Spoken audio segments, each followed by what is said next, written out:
Hello everyone. तो चलिए, अभी 2-3 दिन का गैप हो गया था क्योंकि थोड़ी तबीयत ठीक नहीं थी। कंटिन्यू करेंगे, बिहार स्पेशल आपको पूरा करवाएंगे, करंट अफेयर्स भी पूरा करवा देंगे। हाँ, नोट्स जिनको भी चाहिए नोट्स अपलोड कर दिया गया। इवन ये जो क्वेश्चन आंसर सेशन देख रहे हो ना, इसका भी अलग से हिंदी और इंग्लिश में क्वेश्चन बैंक जो है वो अपलोड कर दिया गया है। आप ऐप पे जाके उसको डाउनलोड कर सकते हैं वहाँ से पीडीएफ अपने मोबाइल पे। और करंट अफेयर्स का नोट्स भी अब अपलोड कर दिया गया है। पहला पार्ट आ गया है, दूसरा ये 20 तारीख को आ जाएगा। तो ऐसे करके हम लोग उसको भी फिनिश करवा रहे हैं। मॉडर्न हिस्ट्री की बात करते हैं। चलिए, क्वेश्चन की शुरुआत करते हैं मॉडर्न हिस्ट्री से। 17वीं शताब्दी में बिहार किस व्यापार के लिए फेमस था? छोटे छोटे क्वेश्चंस में बांट दिया गया है, फटाफट आप रिवाइज कर लीजिए, इजी होगा। 17वीं शताब्दी में बिहार जो है किस व्यापार के लिए प्रसिद्ध था? डायमंड, सोरा, तंबाकू या सूती कपड़ा? तो इसका आंसर होगा सोरा, यानी इसका जो आंसर होगा वो बी होगा। इसका आंसर बी होगा। उस समय जो पटना था ना, वो बिहार जो था वो सोरे के व्यापार के लिए काफी फेमस था 17वीं शताब्दी में। और डच व्यापारियों का इस सोरे के व्यापार पे बहुत अच्छा खासा पकड़ था। बिहार के किस क्षेत्र में सबसे पहले डच विदेशी का आगमन होता है? विदेशी माने सबसे पहले विदेशी कौन थे जो यहाँ पे आते हैं? पुर्तगीज, डच, अंग्रेज और फ्रांसीसी। तो इसका आंसर तो ए होगा, पुर्तगीज ही आते हैं। लेकिन ये यहाँ पे आते हैं ना, तो यहाँ पे पटना और आने और जाने के लिए, व्यापार करने के लिए आते हैं, तो नाव के सहारे आते हैं और चले जाते हैं। तो यहाँ रुकने वाला जो काम था इनका वो पहले नहीं हुआ। औरंगजेब के द्वारा अंग्रेजों के द्वारा पटना के आलमगंज में सबसे पहले फैक्ट्री किस साल स्थापित की गई? 1632, 1620, 1625 और 1628। इसका आंसर हो जाएगा बी, 1620। आलमगंज में 1620 में 1620 में फैक्ट्री की स्थापना हुई थी।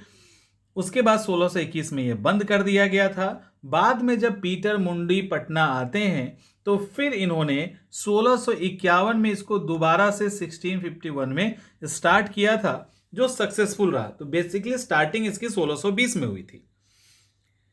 गुलजार बाग स्थित अंग्रेजी फैक्ट्री को अभी वर्तमान में परिवर्तित किया गया है। किस चीज में परिवर्तित किया गया है गुलजार बाग वाली फैक्ट्री को, जो अंग्रेजों ने स्थापित की थी?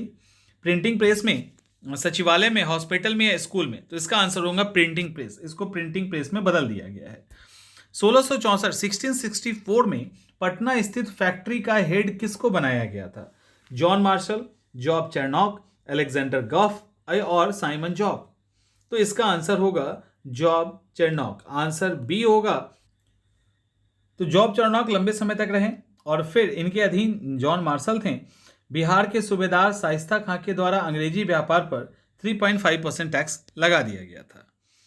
फर्रुखसियर के शासनकाल में 1783 में 1773 में 1713 में पटना के फैक्ट्री को बंद कर दिया गया। पुनः फर्रुखसियर ने बंगाल, बिहार और उड़ीसा में व्यापार करने की स्वतंत्रता कब दी थी? 1713 में बंद हो गया था, फिर इनके आदेश के बाद शुरू हुआ 1714, 1717, 1718, 1725। आंसर इसका बी होगा 1717। फर्रुखसियर याद होगा, जब उनको एक घाव हो गया था, हैमिल्टन नामक डॉक्टर ने उसको ठीक किया था और इसी में खुश होकर बाद में अंग्रेजों के साथ एक डील हुई जिसमें बंगाल, बिहार, उड़ीसा में व्यापार करने की छूट दे दी गई थी।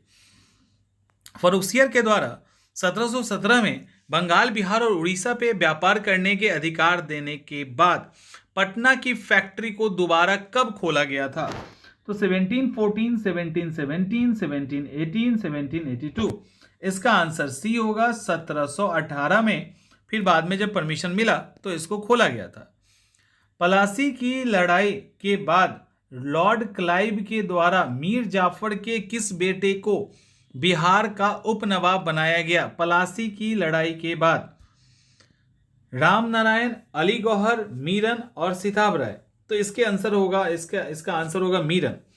मीरन नाम मात्र का शासक था बट था। और जो वास्तविक सत्ता थी वो बिहार के नाजिम राजा राम नारायण के हाथ में थी। तो नाम नारायण के हाथ में थी, लेकिन जो पोस्ट था वो मीरन के पास था। अली गौहर का राज्याभिषेक पटना के किस फैक्ट्री में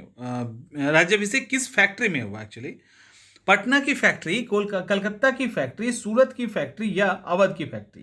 तो इसका आंसर तो ये हो जाएगा, पटना की फैक्ट्री में हुई थी। कहानी क्या है कि अली गौहर ने 1760 में पटना में घेरा डाला था, कैप्टन नॉक्स ने उसे भगा दिया था। बाद में मुगल सम्राट आलमगीर द्वितीय की जब डेथ होती है तो इसी अली गौहर का पटना के फैक्ट्री में राज्याभिषेक होता है, जो शाह आलम द्वितीय के नाम से दिल्ली की गद्दी पर बैठते हैं। बक्सर की लड़ाई के बाद 1765 में, फैक्ट याद ही होगा, शाह आलम द्वितीय ने कहां की दीवानी अधिकार ईस्ट इंडिया कंपनी को सौंपी? तो आंसर ई है, सिंपल सा है। जब ये लड़ाई हुई थी तो बंगाल, बिहार और उड़ीसा तीनों का दीवानी जो है दे दिया गया था। रॉबर्ट क्लाइव के द्वारा बंगाल में द्वैध शासन प्रणाली कब शुरू की गई थी? 1765, 1764, 1765, 1766, 1767। तो ऑब्वियसली 1765 में दिया गया था तो उसी साल स्टार्ट कर दिया गया बंगाल बिहार में जो द्वैध शासन प्रणाली है। किस वर्ष बिहार में भीषण अकाल पड़ा था? फेमाइन बहुत तगड़ा वाला आया था। 1750, 1755, 1770, 1790। 1770 याद होगा, 1770 एक फेमस अकाल था जो बंगाल और बिहार दोनों में पड़ा था। बिहार का पटना, भागलपुर, दरभंगा और पूर्णिया वाला जो बेल्ट था वो सबसे ज्यादा प्रभावित हुआ था। जब ये अकाल पड़ा ना, जब ये अकाल आया तो 1770 के में अकाल परिषद फेमाइन काउंसिल का गठन किया गया था। इसके अध्यक्ष कौन थे? George Vansittart, Robert पल्क, James Alexander और सिताब राय। तो इसका आंसर होगा जेम्स अलेक्जेंडर। 1770 में अकाल परिषद का जब गठन किया गया तो उसके अध्यक्ष जेम्स अलेक्जेंडर थे और इनके सदस्य रॉबर्ट पाल्क और जॉर्ज वेंसीटॉट थे। तो जेम्स अलेक्जेंडर को याद रखिएगा। वॉरेन हेस्टिंग्स ने, जब वॉरेन हेस्टिंग्स का टाइम आता है यहाँ पे, तो उन्होंने सिताब राय को हटा दिया। उसकी जगह पे लगान वसूलने का राइट किसे दिया? कल्याण सिंह राय, मनीराम सिंह, बिहारी लाल या सीताराम? तो इसका आंसर हो जाएगा ए। इन्होंने क्या किया, वॉरेन हेस्टिंग्स ने सिताब राय को हटा दिया, हटा के उन्हीं के बेटे को, उन्हीं का बेटा का नाम कल्याण सिंह था, उनको राय डायन का टाइटल दिया और वसूली करने का उनको अधिकार दे दिया। 1782 से 83 के बीच में जो कल्याण सिंह थे उनके अधिकार बाद में छीन लिए गए थे। खुला सतूत तवारीख जो किताब है,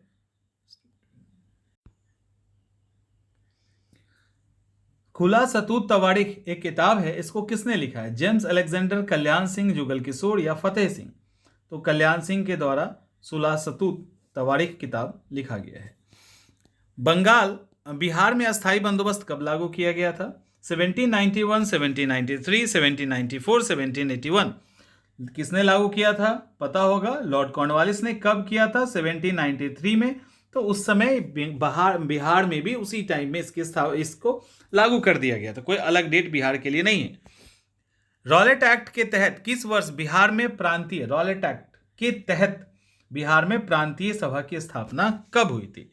1791, 1793, 1774 और 1781। तो जब रॉलेट एक्ट आया था तो कब आया था? 1773 में आया था। तो 1773 में जब आया ना, तो इसके बाद ऑप्शन होगा सी, यानी 1774 में बिहार में प्रांतीय सभा का गठन किया गया और यहाँ पे 1773 के एक्ट से बिहार परिषद को समाप्त कर दिया गया और इसकी जगह पे प्रोविंस असेंबली का गठन किया गया। किस वर्ष पटना लगान परिषद को भी समाप्त कर दिया गया? 1791, 1793, 1774, 1781। आंसर होगा डी, 1781 में लगान परिषद को समाप्त कर दिया गया।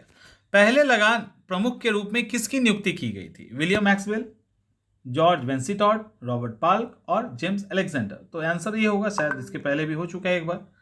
तो इसका आंसर ए होगा। लगान परिषद को 1781 में समाप्त कर दिया गया था और एक लगान प्रमुख की नियुक्ति की गई थी, विलियम मैक्सवेल वो पहले थे। गोल घर का स्थापना, गोल घर की जो स्थापना थी, निर्माण था, वो कब किया गया? 1783-84, 1773-84, 1783-90, 1883 से 84 के बीच में। आंसर हो जाएगा ए, 1783 में बिहार में अकाल पड़ा था। इससे निपटने के लिए 1783-84 में गोल घर का निर्माण करवाया गया था। ये फैक्ट है। बिहार में फौजदारी शासन, ठीक है, फौजदारी रूल कब अपने हाथों में लिया? 1780, 70, 70, 70, 90, 1800। तो इसका आंसर होगा 1790। 1790 में फौजदारी शासन अपने हाथ में इन्होंने ले लिया था। इसके बाद बिहार में फौजदारी शासन को अपने हाथ में लेने के बाद पहला जिला मजिस्ट्रेट कौन नियुक्त हुआ था? Charles Francis Grant, George Vansittart, Robert Palk, James Alexander. Answer होगा ए, चार्ल्स फ्रांसिस ग्रांट। 1790 में बिहार का फौजदारी शासन अपने हाथ में लिया और चार्ल्स ग्रांट को पहला मजिस्ट्रेट नियुक्त किया गया था। बिहार और पटना को अलग अलग जिला किस साल बनाया गया?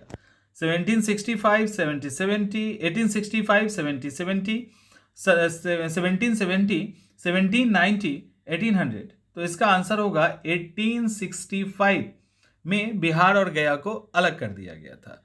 बिहार और गया को ही अलग नहीं किया गया, सारण को भी, सारण और चंपारण में डिवाइड कर दिया गया था। कब किया गया था? तो इसका सीधा आंसर ही हम बता देते हैं आपको। इसका आंसर होगा 1766, ठीक है, 1866 इसका आंसर होगा, यानी बी आंसर होगा 1866। तिरहुत को मुजफ्फरपुर और दरभंगा में दो भाग में डिवाइड किया गया था। कब किया गया था? आंसर है ए, 1875 में दोनों को अलग अलग कर दिया गया था। चलिए 1857 से रिलेटेड अब क्वेश्चन कर लेते हैं। 1857 शुरुआत कहां से हुई थी बिहार में? रोहिणी, पटना, दानापुर, मुजफ्फरपुर। तो ये आंसर होगा रोहिणी। अभी और देख लीजिए पहले, फिर करेंगे एक्सप्लेन। 1857 की शुरुआत बिहार में किस तारीख को हुई थी? 11 जून 1857, 13 जून 1857, 12 जून 1857 या 15 जून? तो इसका आंसर होगा 12 जून 1857। कहां से? रोहिणी से। कहां है? देवघर में। वो कहां है? झारखंड में। और उस रोहिणी में 32 रेजिमेंट की टुकड़ी ने 12 जून को विद्रोह कर दिया।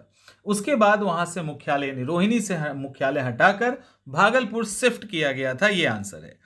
जब पटना में 1857 का विद्रोह हो रहा था उस समय कमिश्नर कौन थे? General Lloyd, William Taylor, William Lyon और फ्रांसिस टेलर। तो इसका आंसर होगा विलियम टेलर, बी ऑप्शन होगा। विलियम टेलर ने पहले ही पटना और उसके आसपास की सुरक्षा के लिए कदम उठा लिया था और अपने अधिकारियों को विद्रोह को कठोरतापूर्वक दबाने के लिए आदेश दे रखा था। इसमें राजपूत, ब्राह्मण, मुसलमान की सेना को भर्ती करने का, देखो इसमें क्या था ना, मुसलमानों पे भी डाउट था कि ये लोग बहुत ज्यादा तंग किए हैं, तो इन्होंने राजपूत ब्राह्मण को तो लिया ही और मुसलमानों को भी ले लिया और इनको ब्लैक लिस्टेड कर दिया कि इनको सेना के अंदर शामिल ना करें। 1857 में दानापुर स्थित सैन्य मुख्यालय का कमान किसके हाथ में था?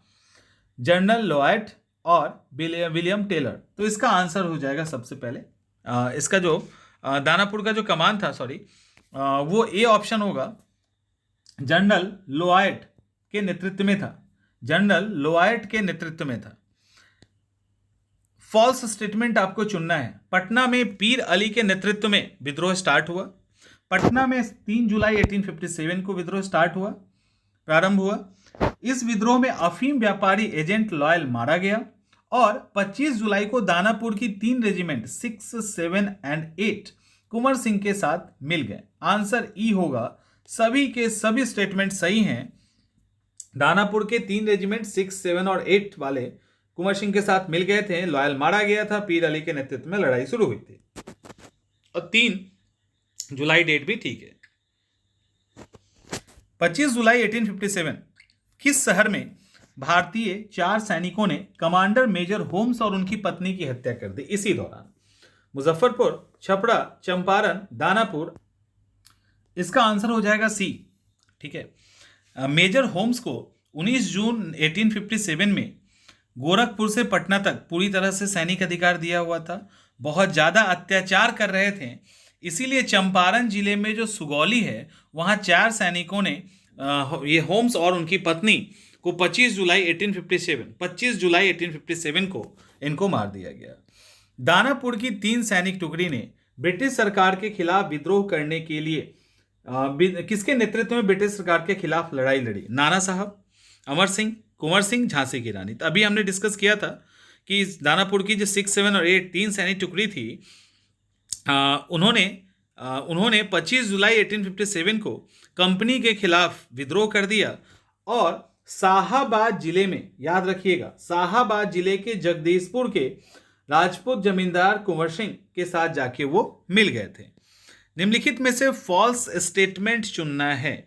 वीर कुंवर सिंह का जन्म भोजपुर जिले के जगदीशपुर गांव में हुआ था। दूसरा, वीर कुंवर सिंह के पूर्वज उज्जैन से आकर, उज्जैन महाराज मध्य प्रदेश, शाहाबाद जिले में बसे थे। वीर कुंवर सिंह परमार राजपूत थे।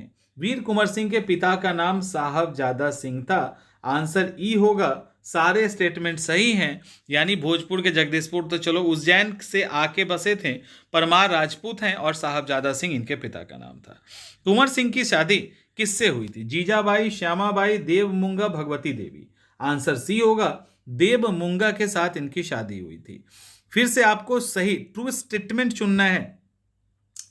कुंवर सिंह लगभग 75 साल की आयु में 10,000 की संख्या में विद्रोहियों का एक दल तैयार किए थे। जगदीशपुर के दुर्ग में उन्होंने गोला बारूद बनाने का कारखाना स्थापित किया था। कुंवर सिंह के द्वारा 20,000 सैनिकों के लिए 6 महीने का खुराक जमा था। कुंवर सिंह के प्रमुख अनुयायी में अमर सिंह, भतीजा निशान सिंह, हरकिशन सिंह आदि थे। आंसर इसका भी ई है और सारे ट्रू हैं। इनको पता था कि एक बड़ा आंदोलन छेड़े जाने वाला है, इसीलिए इन्होंने पहले से ही बंदूक, गोला बारूद का कारखाना जगदीशपुर में बनाना शुरू कर दिया था। कुंवर सिंह के द्वारा 29 और 30 जुलाई 1857 को किसके नेतृत्व में 500 यूरोपीय और सिख सैनिकों को हराया था? ठीक है, कुंवर सिंह के द्वारा हराया गया था। Captain Dunbar, Captain Vincent Eyre, Major Duff और कैप्टन ली ग्रांट। तो इसका आंसर होगा ए, डनबर साहब को। यानी कुंवर सिंह के द्वारा दानापुर से आए हुए सैनिकों की मदद से अंग्रेजी सैनिक टुकड़े से ये अंग्रेजी सैनिकों के टुकड़े को इन्होंने आरा में घेर लिया। उस समय कैप्टन डनबर के नेतृत्व में 500 सैनिक थे। कुंवर सिंह के द्वारा इन डनबर के नेतृत्व में जो भी सैनिक थे उनको हरा दिया गया था। 2 अगस्त 1857 को कुंवर सिंह और किसके बीच में बीबीगंज की लड़ाई होती है? बीबीगंज की लड़ाई। मेजर बारो, मेजर आयर, मेजर डफ, कैप्टन ली ग्रांट, इनमें से कोई नहीं। तो इसका आंसर हो जाएगा बी, बीबीगंज की जो लड़ाई है ना, वो 2 अगस्त 1857 को हुई है।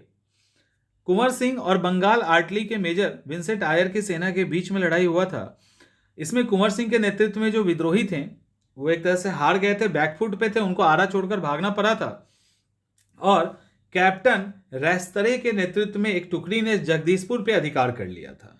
तो ये कहानी है यहाँ पे। दिसंबर 1857 में नाना साहब के साथ मिलकर किसने रीवा में अंग्रेजों को हराया था? झांसी की रानी, हजरत महल, राव तुलाराम, कुंवर सिंह। तो इसका आंसर होगा नाना साहब के साथ, इसका आंसर हो जाएगा डी। नाना साहब के साथ कुंवर सिंह मिलके रीवा में अंग्रेजों को हराए थे, यानी पराजित किए थे। गवर्नर जनरल लॉर्ड कैनिंग के द्वारा किस कमांडर को कुंवर सिंह से लड़ने के लिए जाने का आदेश दिया था? लॉर्ड कैनिंग ने खुद दिया था। उन्होंने ये भी कहा जैसे हो उसको हरा के आओ। Commander Lord Mark, colonel Milman, colonel Samuel, captain Douglas. तो इसका आंसर है ए। लॉर्ड कैनिंग ने कमांडर लॉर्ड मार्क को बोला था जाओ और जैसे भी होता है उसको हरा के आओ।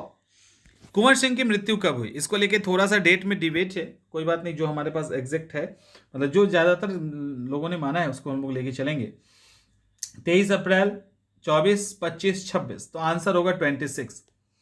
इसमें जगदीशपुर लौटने के क्रम में 23 अप्रैल 1857 को कैप्टन ली ग्रांट के नेतृत्व में जो ब्रिटिश सेना थी उनसे कुंवर सिंह का झड़प हो जाता है और इस युद्ध में कुंवर सिंह हो जाते हैं घायल।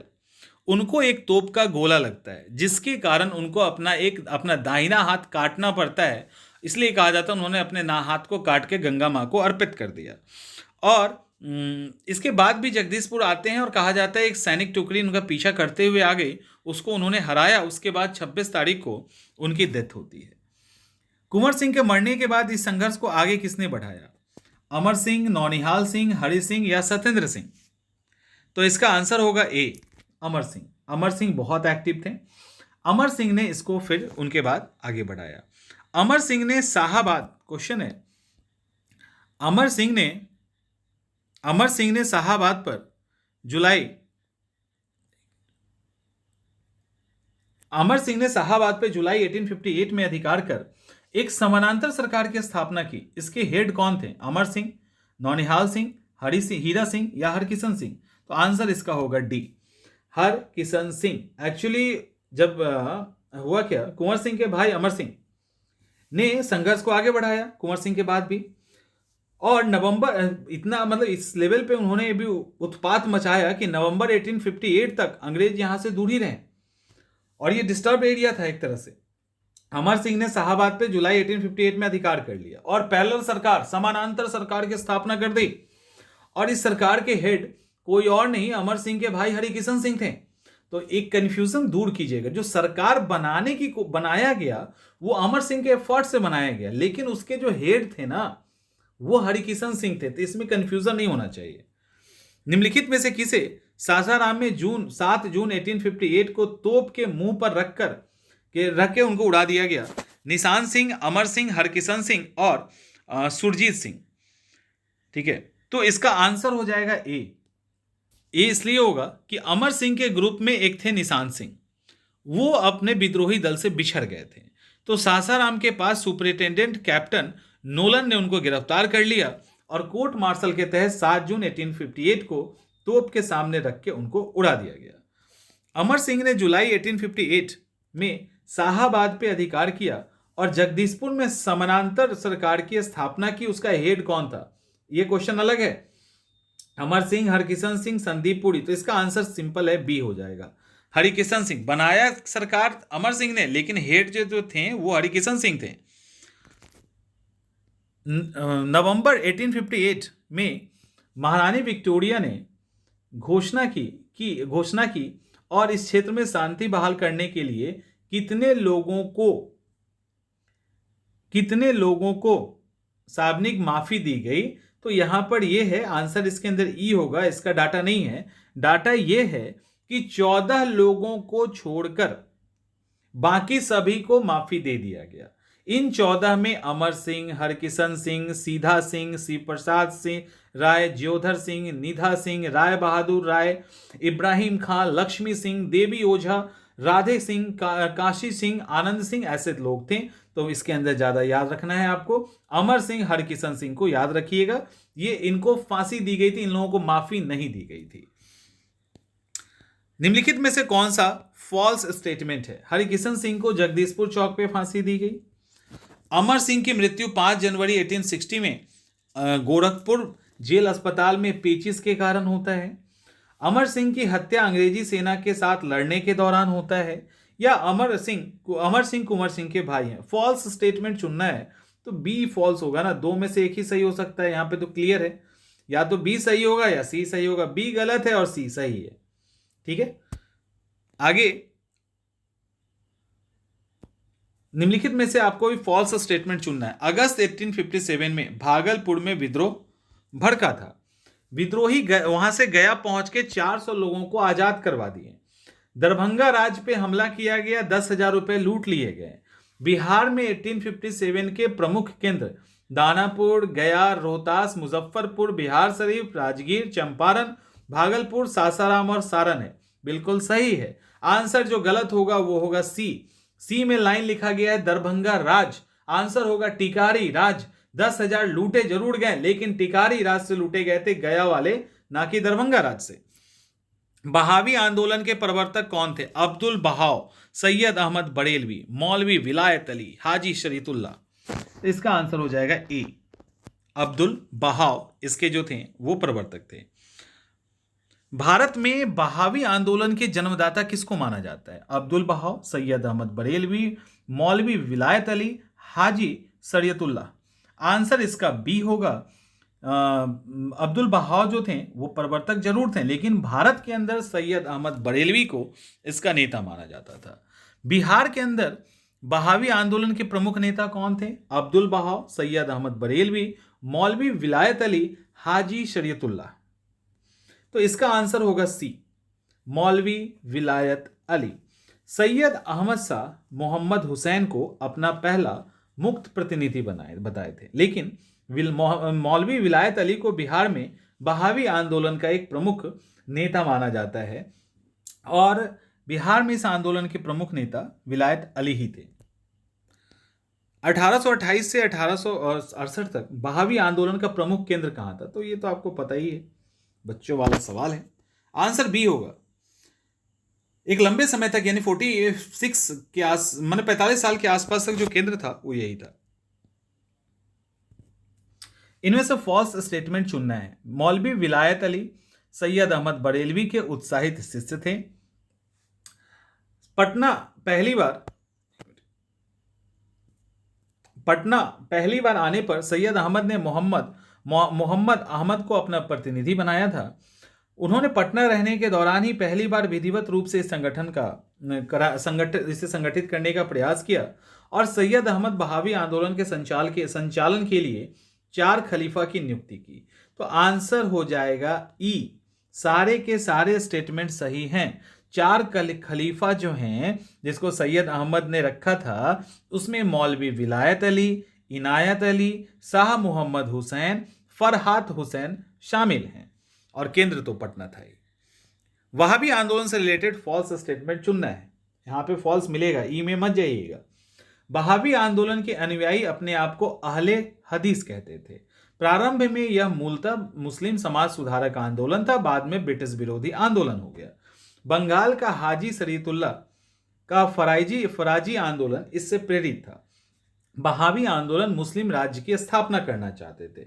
आंसर डी है जो गलत है, और बंगाल का जो हाजी शरीयतुल्लाह वाला आंदोलन था वो इस शरीयतुल्लाह का जो फराजी आंदोलन था इससे प्रेरित था। शुरू में इसमें कोई डाउट नहीं है कि मुस्लिम रिफॉर्म करने वाला आंदोलन था, और लेकिन बाद में ये पॉलिटिकल मुद्दे पे लड़ा जाने लगा। सैयद अहमद के आदेश पर सीरत ए मुस्तकुम नामक प्रख्यात पुस्तिका का संपादन किसके द्वारा किया गया? मौलवी मोहम्मद इस्माइल, मौलवी है मोहम्मद हुसैन, फरहत हुसैन मौलवी। इसका आंसर हो जाएगा ई का मतलब है यहाँ पे 2 आंसर है, एक है ए और एक है बी, यानी मौलवी मोहम्मद इस्माइल और मौलवी है के द्वारा सैयद अहमद के आदेश पर सीरत ए मुस्तकुम नामक पुस्तिका का संपादन किया गया। इसमें मुसलमानों का सर्वप्रथम धार्मिक कर्तव्य ईसाइयों के द्वारा प्रशासित देश का त्याग करना था। इसमें जिहाद करने को बोला गया था, इसीलिए भगाने की बात हुई थी, और बात बनी नहीं। इतना तो आसान नहीं किसी को भगाना। सैयद अहमद की मौत कहाँ हुई थी? बालाकोट, पेशावर, पटना या कलकत्ता? आंसर हो जाएगा ई।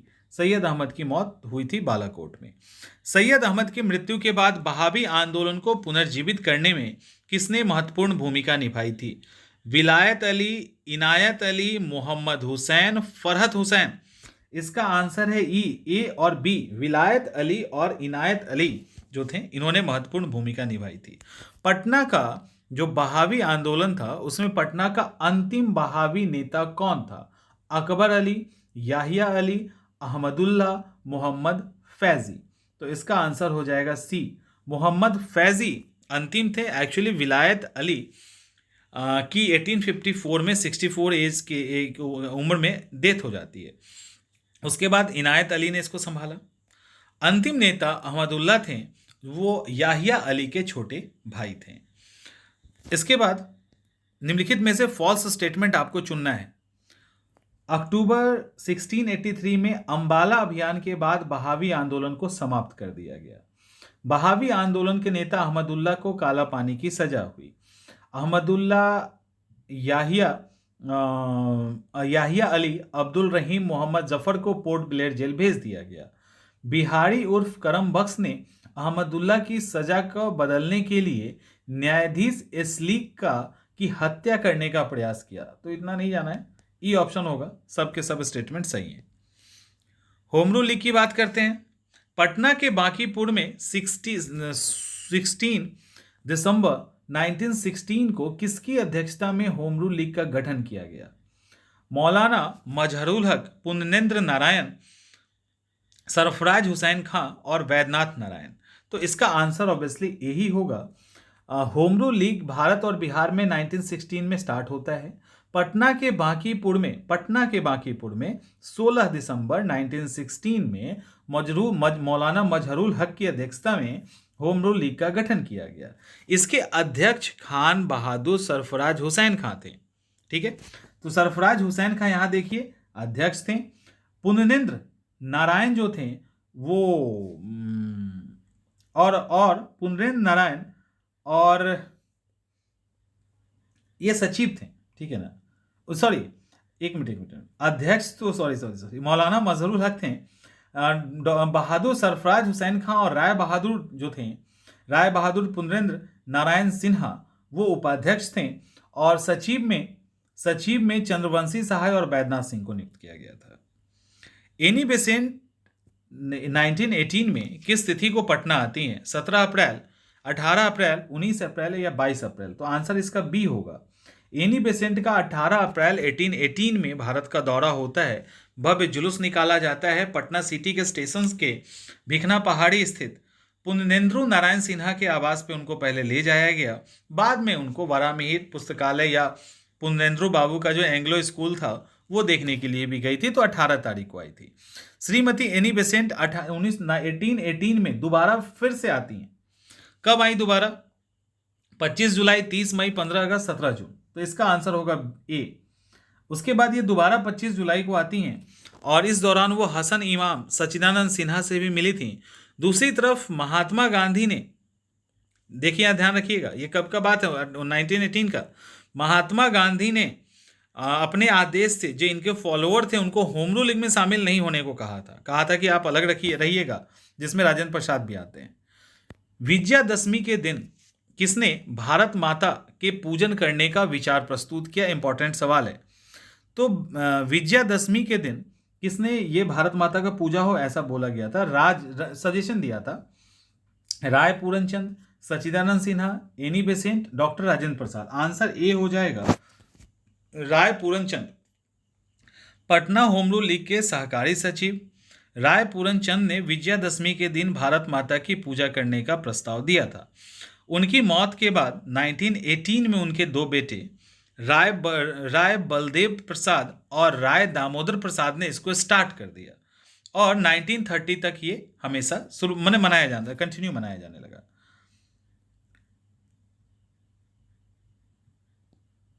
इसके बाद महात्मा गांधी के द्वारा 1917 में चंपारण सत्याग्रह किसके खिलाफ लाया गया था?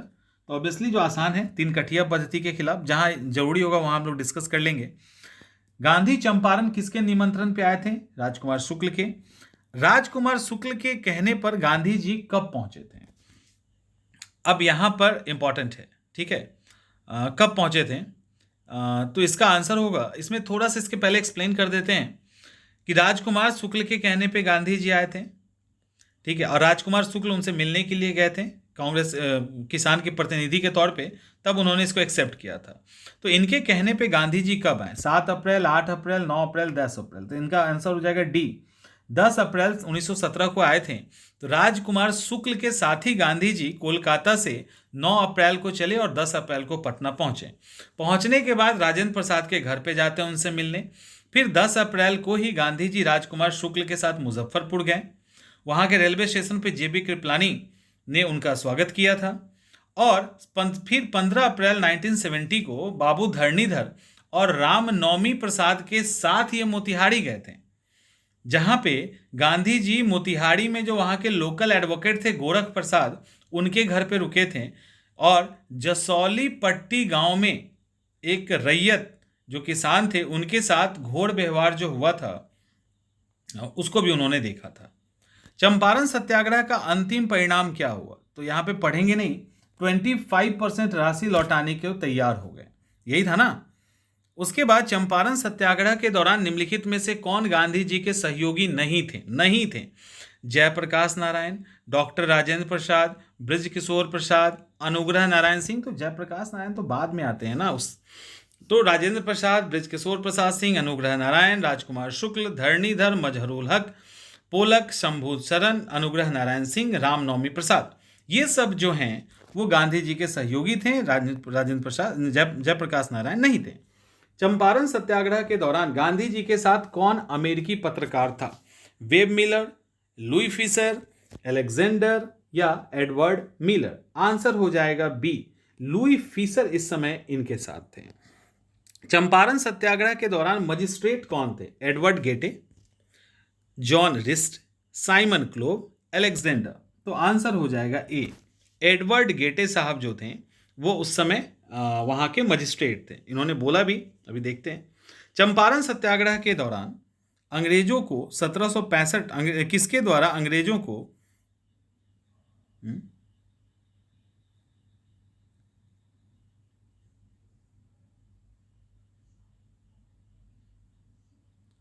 ओके, क्वेश्चन पता है क्या है? चंपारण को किसके द्वारा अंग्रेजों को 1765 में सौंपा गया था?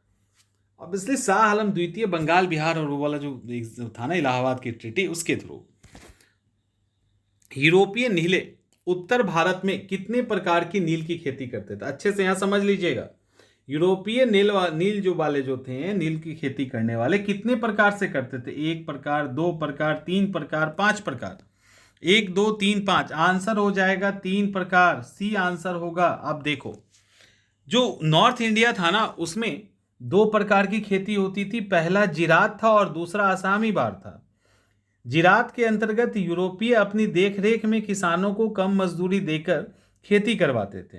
हाँ, उनके हल बैल अपने पास सुरक्षित रखते थे ताकि वो नील की खेती कर सके। तो ये तो होता था एक तरीका। असामी बार का मतलब था उसमें नील की 3 तरीके से खेती होती थी, 3 कठिया, खुश्की और कुर्तौली। 3 कठिया आपको पता है चंपारण में 20 कट्ठे का 1 बीघा होता है, उसमें हर 20 कट्ठे पे 3 कट्ठे में नील की खेती करनी पड़ती थी और इसके लिए बहुत लंबा एग्रीमेंट भी करना पड़ता था। फिर खुश्की जो होता था वो चंपारण में नहीं था। इसमें क्या होता था, रैयतों के साथ पट्टा किया जाता था और पट्टा किया जाता था, उस तरह से यहाँ पे खेती होती थी। दूसरा कुर्तौली व्यवस्था के अंतर्गत रैयत को ऋण चुका देने तक, जो लोन लेते थे चुका देने तक सारा खेत और कुछ समय के लिए उनको उनके पास बंधक भी रखा जाता था। तो इस तरह की जो चीजें थी वो थी, पूछा नहीं जाएगा इसलिए आप बस आपकी जानकारी के लिए बता दिया गया है। दीनबंधु मित्र का बंगाल नाटक नील दर्पण का अंग्रेजी में अनुवाद किसने किया? मधुसूदन दत्त, दीनबंधु मित्र, सुरेंद्र नाथ बैनर्जी और आनंद घोष।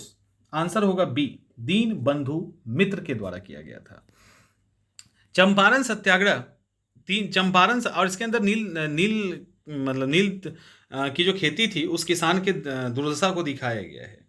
चंपारण सत्याग्रह के पूर्व ब्रिटिश सरकार ने किस चंपारण के पूर्व मजिस्ट्रेट को रैयतों की शिकायत की जांच के लिए नियुक्त किया था? तो चंपारण सत्याग्रह के पहले ही ब्रिटिश सरकार ने किस मजिस्ट्रेट को रैयत को जो दिक्कत थी उसको लेकर उनको अपॉइंट किया था? WR Godley, Edward Gait, W कैफे और अर्नाल्ड गोडले। आंसर ए हो जाएगा, WR गोडले। एक्चुअली जर्मनी में कृत्रिम नील का आविष्कार हो गया था। अब उस तरह से नील की खेती फेमस रही नहीं और उतना पैसा मिलता नहीं था। दूसरी तरफ किसान भी परेशान थे, तो उसके लिए ब्रिटिश सरकार ने पहले ही WR गोडले को नियुक्त किया था। इन्होंने रिपोर्ट सौंपी थी लेकिन इसको पब्लिश ही नहीं किया गया। और लेकिन इसका रिपोर्ट का एक फायदा यह हुआ कि 1909 में 1 एकड़ नील के लिए 6 रुपये 50 पैसे मिलते थे, वो बढ़ा के अब 13 रुपये 50 पैसे इन्हीं के रिकमेंडेशन पे किया गया था। चंपारण सत्याग्रह से संबंधित फॉल्स स्टेटमेंट आपको चुनना है। जिस खेतों पर नील की खेती होती थी उसकी मालगुजारी नहीं लेने का नियम था, एकदम सही है। जब तक किसान नील की खेती करते थे तब तक उनको नील की खेती के लिए फ्री पानी मिलता था, एकदम ठीक है। 1908 में कोठी ने नील बोना बंद कर दिया तो रैयत को पैन खर्चा देना पड़ता था प्रति बीघा 3 रुपए, ये भी ठीक है। ठीक है, तो ये सारे सवाल जो हैं, ये सारे ऑप्शन सही हैं। चंपारण में गांधी जी जांच शुरू करने के पहले, चंपारण में जो गांधी जी ने जांच शुरू किया उसके पहले किसे जांच में सहयोग करने का इन्होंने अनुरोध किया था? J.M. Wilson, James grant, Edward गेटे, G.S. सलाई। तो इन्होंने, गांधी जी जांच शुरू करने के पहले प्लाटर्स एसोसिएशन के सचिव थे। कौन? ए यानी J.M. विल्सन प्लांटर्स एसोसिएशन के सचिव थे। इनको बोला कि आप जांच कीजिए, मदद कीजिए जांच करने में। भारत में जब तक गांव के लोगों की दशा का सुधार नहीं हो सकता तब तक सच्चा स्वराज नहीं मिल सकता। ये किसने कहा था? तो ऑब्वियसली गांधी जी ने ही तो कहा था। और ये कब कहा था? तो 14 अप्रैल 1917 को बोला था। मुजफ्फरपुर के गांव से लौटते हुए स्टेटमेंट इन्होंने दिया था। चंपारण के किस जिला मजिस्ट्रेट ने 16 अप्रैल 1917 को एक अधिसूचना जारी की, मतलब एक समन जारी कर दिया और गांधी जी को चंपारण छोड़ने का आदेश दिया? W.V. Heycock, J.M. Wilson, Edward Gait, G.F. Sly. तो आंसर इसका होगा ए। ये जो थे वो चंपारण के जिला मजिस्ट्रेट थे। इन्होंने 16 अप्रैल 1917 को बोला कि आप जाइए, नहीं तो 144 के उल्लंघन में आपको अरेस्ट कर लिया जाएगा। और इतना ही नहीं, समन जारी भी कर दिया, मजिस्ट्रेट के पास बुला भी लिया गया, 100 रुपए की जमानत के लिए उनको बोला गया। गांधी जी ने कहा कोई नहीं जानता, जमानत हम नहीं दे सकते। तो फाइनली वहां के जो लेफ्टिनेंट गवर्नर थे उन्होंने मुकदमा उठाने का भी आदेश दिया और ये भी ऑर्डर दिया मजिस्ट्रेट को कि गांधी जी को जिस जिस अधिकारी की सपोर्ट की जरूरत है आप उनको मदद करें। तो ये एक बड़ी बात थी, बहुत बड़ी बात थी, छोटी बात तो थी नहीं। गांधी जी ने कब बिहार उड़ीसा सरकार के मुख्य सचिव को अपनी जांच सौंपी थी? 11 मई 1917, 13 मई, 12 मई, 15 मई। तो आंसर इसका हो जाएगा सी, 13 मई 1917 को इन्होंने अपना जांच वाच करके मुख्य सचिव को सौंप दिया था। बिहार के लेफ्टिनेंट गवर्नर अल्बर्ट गेट और एग्जीक्यूटिव काउंसिल के सदस्यों के साथ गांधी जी की किस शहर में मीटिंग हुई? मोतिहारी, पटना, रांची, दिल्ली। देखिए इसका आंसर हो जाएगा सी, रांची होगा। रांची पहले बिहार में ही था ना। रांची में 3 दिन 4 से 6 के बीच में गांधी जी की बिहार के lieutenant governor Edward Gait, executive council के सदस्य के साथ बातचीत होती है और जांच समिति नियुक्त करने की यहाँ पे परमिशन दे दी जाती है। तो चंपारण किसानों के लिए जो जांच समिति नियुक्त करने का निर्णय लिया गया उसका नाम क्या था? चंपारण अपराध समिति, चंपारण एग्रीगेरियन कमेटी, चंपारण आंदोलन समिति, चंपारण मालिक मजदूर समिति। तो इसका आंसर बी होगा, चंपारण एग्रेरियन समिति जो था इसको फॉर्म किया गया था। अब सवाल है कि इसके अध्यक्ष कौन थे? चंपारण एग्रेरियन कमेटी के अध्यक्ष कौन थे? F.G. सलाई, W.B. हाईकॉक, J.M. विल्सन या एडवर्ड गेट। तो इसका आंसर ये होगा, सलाई साहब। चंपारण में किसान के मुद्दे के लिए जो ये कमेटी बनाई गई थी उसके अध्यक्ष मध्य प्रदेश के आयुक्त F.G. सलाई थे। निम्नलिखित में से चंपारण एग्रेरियन समिति के अध्यक्ष कौन नहीं थे? महात्मा गांधी, राजा हरिहर प्रसाद, J.D. Read, L.C. Adani. Answer होगा ई, सभी के सभी थे, सभी के सभी प्लस नारायण सिंह करके थे, वो भी इसके अंदर थे। गांधी जी भी इस शर्त पे तैयार हुए थे कि वे जांच के दौरान अपने सहकर्मियों से परामर्श लेने को स्वतंत्र होंगे, तो उन्होंने भी अलाउ किया था। समिति की रिपोर्ट को बिहार सरकार के समक्ष कब प्रस्तुत किया गया था? 3 अक्टूबर 1917, 4 अक्टूबर 1917, 18 अक्टूबर या 14 नवंबर। तो इसका आंसर हो जाएगा बी, यानी 4 अक्टूबर 1917। 3 अक्टूबर को सर्वसम्मति से स्वीकार किया गया और 4 अक्टूबर को इसको प्रस्तुत किया गया था। 18 अक्टूबर भी इसके अंदर है, अधिसूचना जारी कर दी गई, 3 कठिया पद्धति को समाप्त कर दिया गया पूरी तरह से। और ये गांधी जी का पहला सत्याग्रह था जो सफल रहा। यहाँ पे एक सवाल है, इंपॉर्टेंट है, सवाल शायद कभी पूछा भी गया है कि गांधी जी ने चंपारण के किस